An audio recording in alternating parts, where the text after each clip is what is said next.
जो है वो लैंड आ गया है, आ गए आप लाइन पे। 162 पे तहसीलदार को पावर नहीं था, कलेक्टर को पावर था।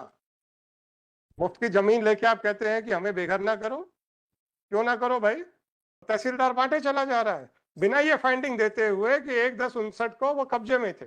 अपोलोजाइज नहीं, आजकल आप लोग बड़े नाराज होते रहते हैं। My lord, I am apologise with अरे डोंट मैं अपोलोजाइज नाराज भाई। नहीं हूं।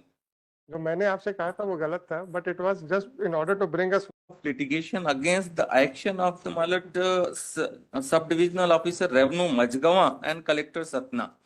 In the earlier round, my lord, the order is there in my lord Annex P8, page number 48, against the disposition and demolition of the dwelling house of the petitioners, my lord. आपका अधिकार क्या है पहले ये बताओ। My lord, kindly have look. Annex P1. This is Jama Bandi of the year 1958-59, and these lands number 773 and 774 were reserved for Abadi. Right. And my lord, as per the old possession, my lord, as per page number 26, by the order of the Tehsildar, my lord, the possession was maintained by the order 25/3/94 का ये order है। पुराना कब्जा देखते हुए ये पुराना कब्जा कब से? my lord, ये 58-59 से ही है। कहाँ लिखा है तहसीलदार ने? my lord, kindly have look. आवेदक गण को तलब किया। कहाँ लिखा है कि इस दस्तावेज से ये सिद्ध होता है कि आप 1/10/1959 को कब्जे में थे? Yes ma'am. ये बताइए। फिर उसका दूसरा क्वेश्चन भी आएगा। ये यार एक पुरानी वाली में अतः पुरानी वाली MPLR दे देना। हाँ जी। अरे सर आप बताइए कि आप कब से कब्जे में, कहाँ लिखा है?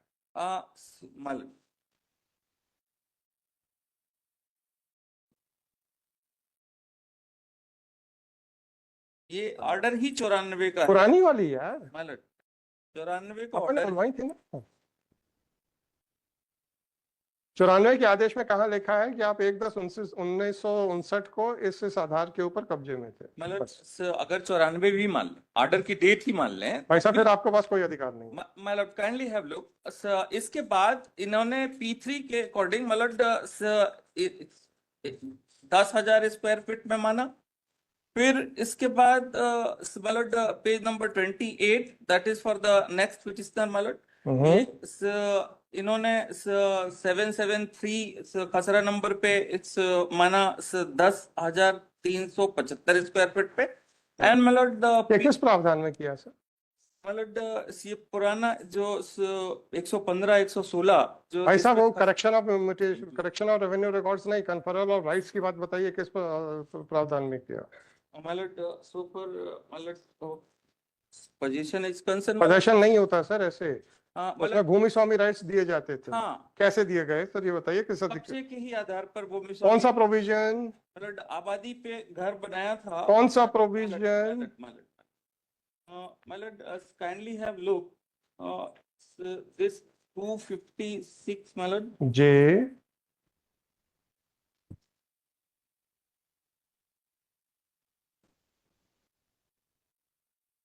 246 rights of the person holding house site in the आबादी।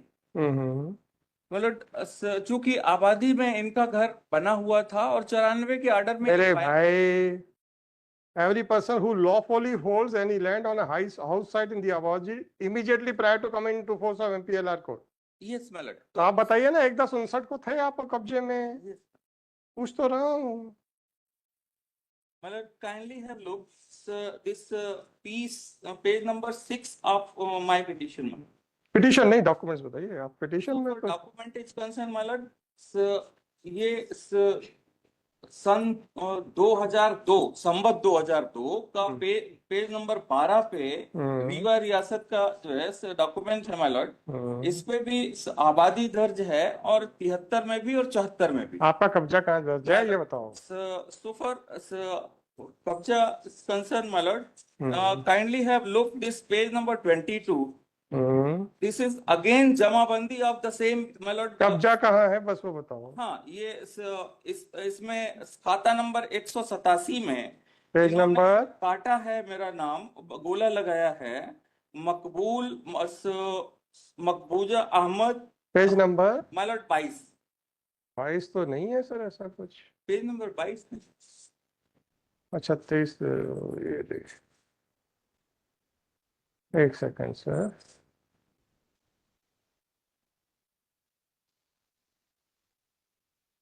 ये कब कब का है? ये जमाबंदी एट दैट टाइम है जिसमें इन्होंने गोला मार दिया। किसने मार दिया गोला? मतलब प्रशासन ने राइट साइड में टीप लगाई, किसने लगाई? दिन तहसीलदार ने, दैट मकबूजों का भी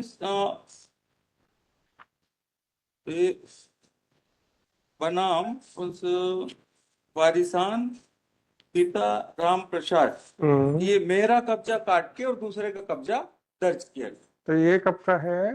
मतलब इसमें इन्होंने 2021 की डेट इस पे डली है मतलब नीचे।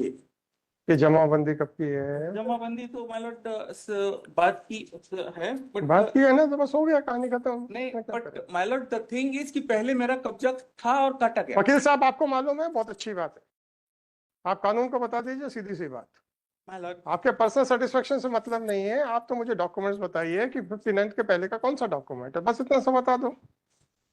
मतलब ये सब्सिक्वेंटली काटा, मतलब पहले तो था। ये मतलब नहीं होता इसमें सर, मतलब कागज का है, बस इतना बता दो।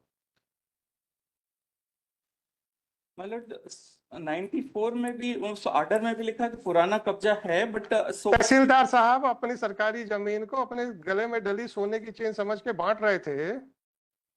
उस समय तो मतलब तहसीलदार को ये पावर ही था कि for the agriculture purpose, even not for the आबादी जो है वो लैंड आ गया है, आ गए आप लाइन पे। 162 पे तहसीलदार को पावर नहीं था, कलेक्टर को पावर था। 162 पे तहसीलदार को पावर नहीं था, कलेक्टर को पावर था, और 162 1964 में ओमिट हो चुका है। Yes ma'am. क्या ये 94 में तहसीलदार कैसे बांट रहा था? नहीं, उस 94 के पहले का कब्जा पाते हुए कैसे बांटा तहसीलदार ने, जबकि पावर कलेक्टर को था और वो भी 64 में खत्म, ओमिट हो चुका था। इसलिए तो कह रहा हूँ, गले में पड़ी सरकारी जमीन अपने सोने की चेन समझ के बांट रहे थे। कलेक्टर एक्सरसाइज मिस्टर काउंसिल, अगर लोग भ्रष्ट तरीके से पैसे कमा रहे हैं और सरकारी जमीन बांट रहे हैं, तो क्या मैं उसका आदर करूं? नहीं ना, आप तो मुझे बस इतना, मिस्टर काउंसिल, एक बना हो 10,000 बने हो, अगर आप ऑफर कर रहे हैं कि सरकारी रेट के ऊपर जो भी रेट है मार्केट प्राइस, आप परचेस उसमें जमीन परचेस करना चाहते हैं तो बात करिए।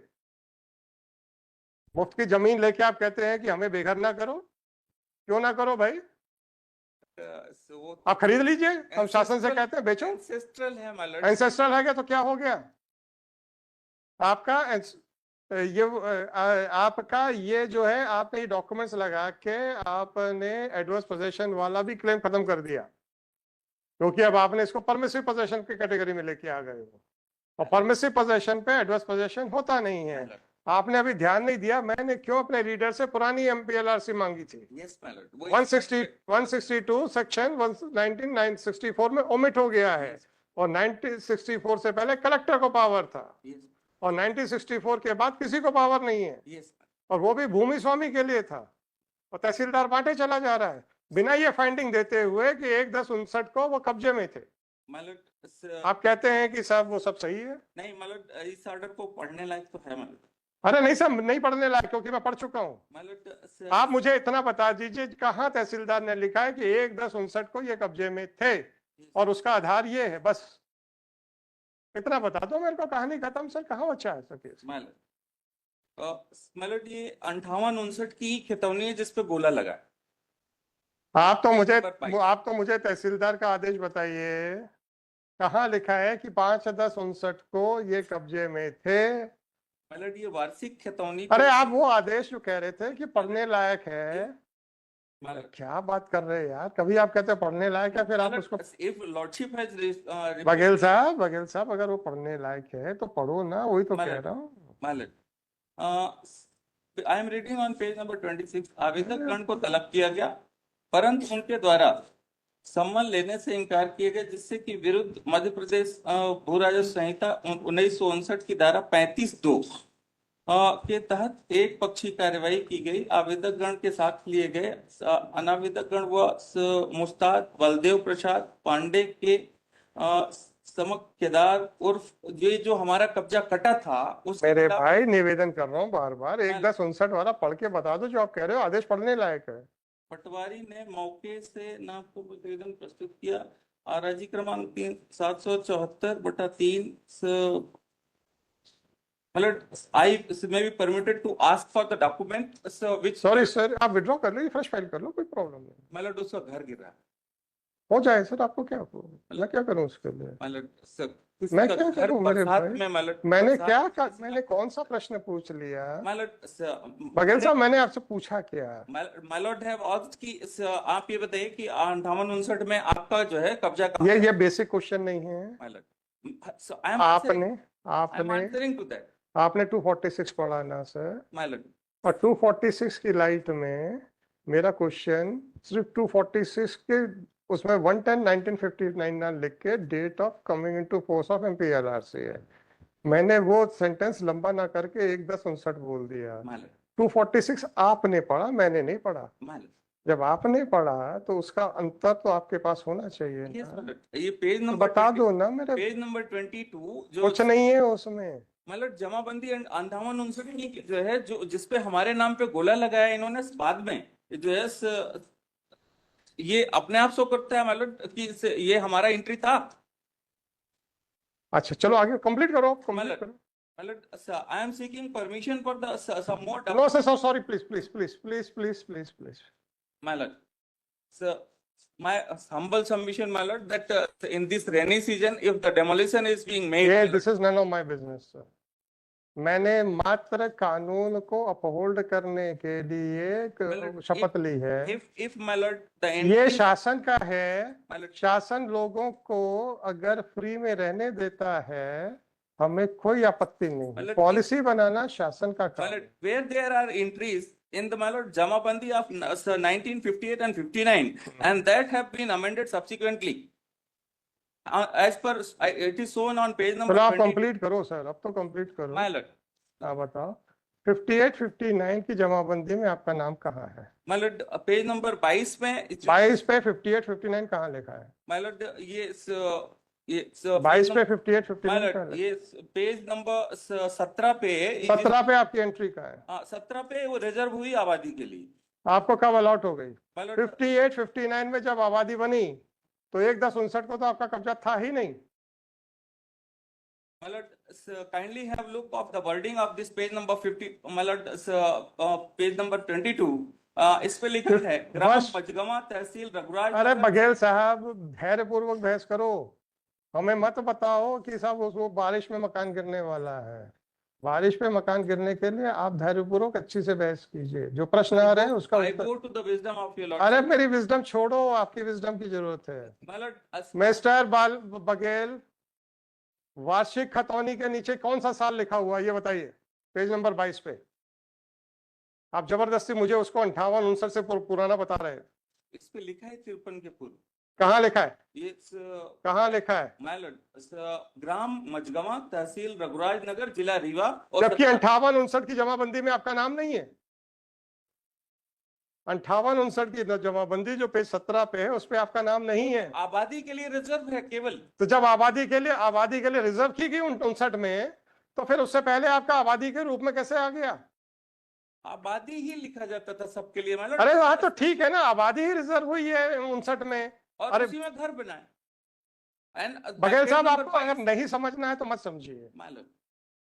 जो जमीन आबादी ही 59 में डिक्लेयर हुई तो उसका घर तो 58-59 आपने खेतों में बना रखा था। आपने खेतों में लॉ आया, आपने खेतों में बना रखा। 58-59 में लॉ ही आया मिस्टर, हम पहले से ही वहां थे और वो 58-59 में जब लॉ आया तो आबादी के लिए रिजर्व भी की गई। अब आपसे बघेल साहब आपसे एक आखिरी प्रश्न, उसके बाद कुछ नहीं पूछूंगा। 22 नंबर पेज पे आ जाइए, किस साल की वार्षिक खतौनी है? किस साल की वार्षिक खतौनी है?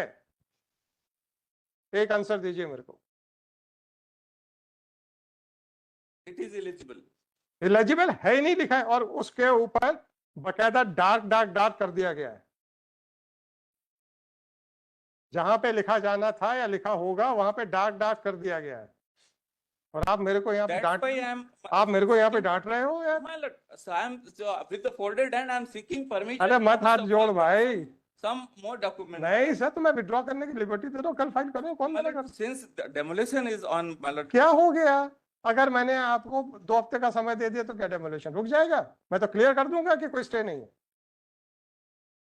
मैं तो क्लियर कर दूंगा साथ में कि कोई स्टे नहीं है।